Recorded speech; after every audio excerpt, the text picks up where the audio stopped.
আমার পিছনের হঠাৎ করে সিএনসি নাম্বার প্লেট হোল্ডারটা পুরো পড়ে গেছে, খুলে গেছে, একটা নাট পড়ে গেছে এখান থেকে। আর এটা একদম এসে এমনভাবে লাগছিল, এটা ভেঙে টেঙে গেছে কিনা জানি না আমি। দেখি কোনো রকম একটা গ্যারেজ পর্যন্ত যাই, যেটা পুরো একদম বেকায় গেছে। এগুলো পুরো টুরো না যায়, কি একটা অবস্থা, একদম পুরো বেকা টেকায় গেছে। মানে অটোমেটিকই নাটটা খুলে ঢুকে গেছে ভিতরে। আচ্ছা দেখি আমি সামনের দিকে যাই। ওটা ভাঙার কথা না, ওটা ওটা ভাঙবে না, ওটা একদম টায়ারের ভিতরে ঢুকে যাবে, তারপর ওটা ভাঙবে না, কারণ ওটা অনেক শক্ত।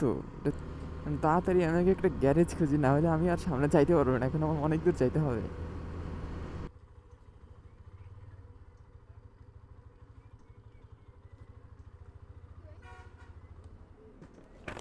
নাট লাগবে একটা ভাই, পিছনেটা একদম খুলে ভেঙে গেছে নাকি আল্লাহ জানে।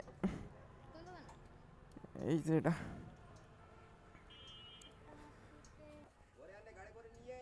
মানে এক ধাক্কায় সব একদম খুলে গেছে, এতে একদম ঢুকে গেছিল ভিতরে।